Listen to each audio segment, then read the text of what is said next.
정부의 규제로 침체된 부동산 시장이 지방선거 이후에 분위기가 반전될지 관심을 끌고 있죠. 정권 교체 후에 처음으로 치러지는 지방선거이기도 하기 때문에 더욱더 그런 것 같아요. 네. 과연 우리 부동산 시장 지방선거 영향 얼마나 받게 될까요? 또 부동산 시장 공약이 제대로 지켜질 수 있을지 자세한 이야기 나눠보도록 하겠습니다. 김인만 부동산연구소 김인만 소장입니다. 어서 오세요. 안녕하십니까. 여당의 완승으로 끝났습니다.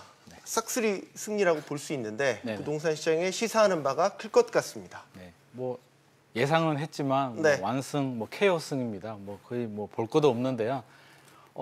굉장히 좀 영향을 받을 것 같습니다. 이게 반전이 아니라 오히려 더 강한 정책을 밀어붙일 가능성이 굉장히 높아졌습니다. 지금 문재인 대통령 인기가 워낙 높은 상황에서 안 그래도 지금 탄력을 받고 있는데 이번 완승으로 이제 더 날개를 붙이게 됐습니다. 그래서 정부는 지금 추진하고 있는 게 이제 보유세 강화하고 후분양제 같은 이슈성이 높은 정책들을 밀어붙이고 있는데 이번 지방선거 결과로 이제 더 날개를 붙이게 되면서 아마 야당은 반대 힘을 굉장히 잃어버릴 것 같고요. 지금 상태라면 굉장히 시행 가능성이 높아지지 않았나 예상이 됩니다. 그렇군요.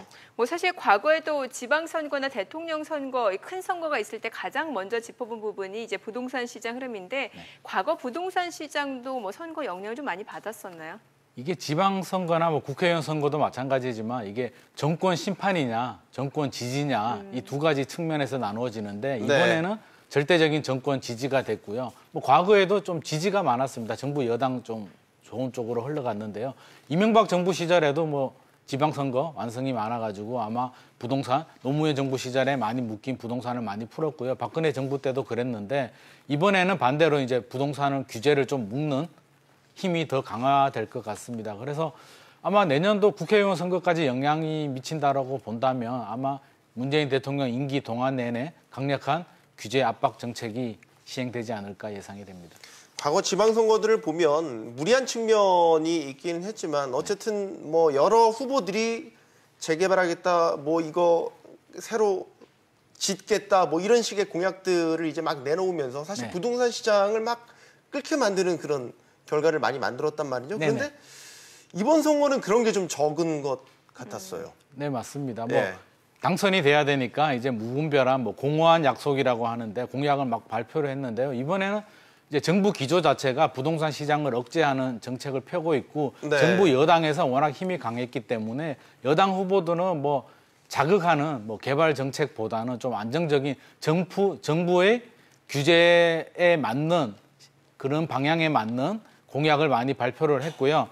야당 같은 경우는 이제 조금 반대되는 입장을 보였는데 서울시장만 보더라도 이제 박원순 시장님 같은 경우는 정부의 뜻에 맞춰서 초과이익 환수를 강화한다든지 이렇게 나왔는데 야당 후보 김문수 후보죠.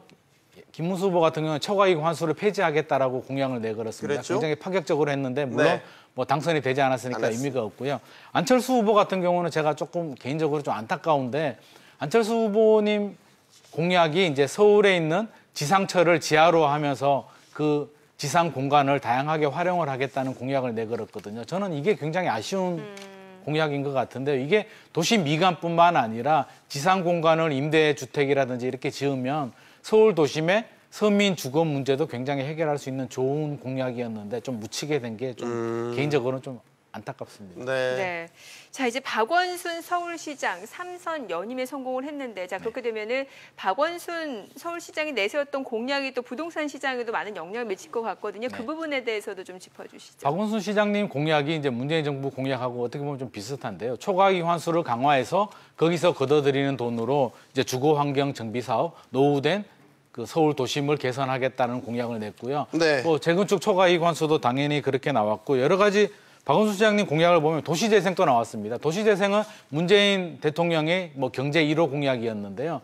8.2 대책이 발표되면서 이제 서울 같은 경우는 이제 워낙 과열이 되니까 일시적으로 잠시 보류를 시켰는데 이번 박원순 시장님 공약에도 들어가 있듯이 서울 부동산 시장, 아파트 시장이 좀 안정이 되면 도시재생도 좀 본격화되지 않을까 그렇게 예상이 됩니다. 재개발은 저희가 그러면 어떨 것 같으세요?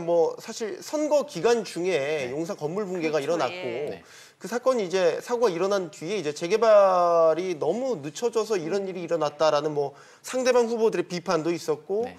전체적으로 재점검을 해야 될 필요성도 있다라는 것도 제기됐었고 네. 박원순 시장 본인 자체도 당선되고 나면 전체적으로 다 점검하겠다라고 얘기를 했으니까 말이죠. 이게 정책에는 명분이 필요한데 재건축과 이제 서울 같은 경우는 오래된 주택을 이제 다시 건설하는 게 재건축과 재개발이 있는데 네. 재건축은 강남 3구, 강남 4구에 집중되다 보니까 아무래도 부동산 시장을 과열을 만드는 주범으로 인식이 되면서 지금 굉장히 강력한 규제들이 나오고 있는데요. 네. 상대적으로 재개발은 강남 4구가 아닌 낙후된 도심에 많이 집중이 되어 있습니다. 그러다 보니까 재개발 규제는 상당히 느슨한 상황이고요.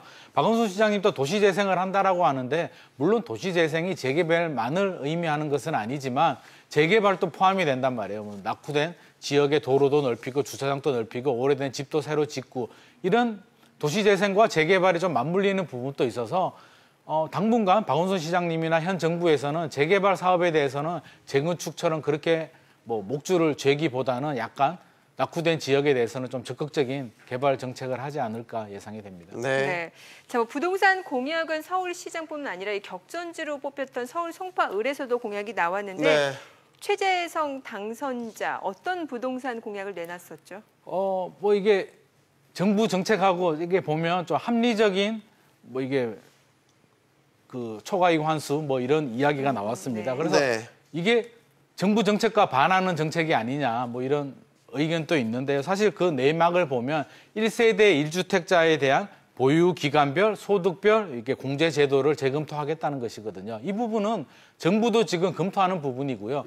부자들 뭐 이렇게 과열을 시키는 주범들 투기를 잡자는 것이지 실수요자들을 잡겠다는 것은 아니거든요. 그래서 정부도 충분히 검토하는 부분이고 최재성 아마 이게 후보님 지금 당선자님도 정부 정책에 이게 뭐 어떻게 보면 약간 숟가락을 얹는 부분이라고 볼 수 있겠습니다. 송파 주민들이 바라는 건 좀 정부 정책과 다른 파격적인 규제 완화 또는 초과이익 환수 폐지를 바라는데 그런 건 아니고요. 전체적으로는 시행을 하는데 실수요자들을 구제할 수 있는 그런 부분에 대한 이런 공약인 것 같습니다. 네. 자, 뭐 격전지별로 부동산 관련해서 이제 주요 포인트들을 저희가 짚어봤는데 정리를 좀 해봐야 될 것 같아요.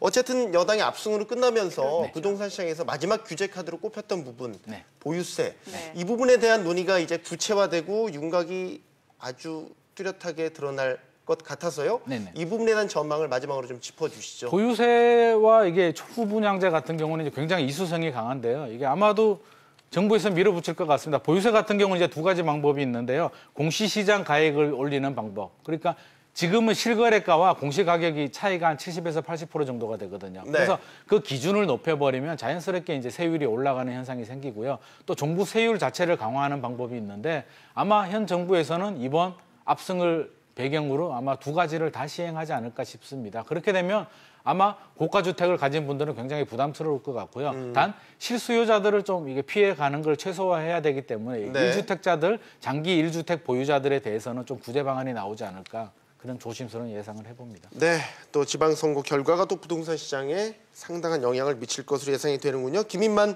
소장이었습니다. 감사합니다. 잘 들었습니다.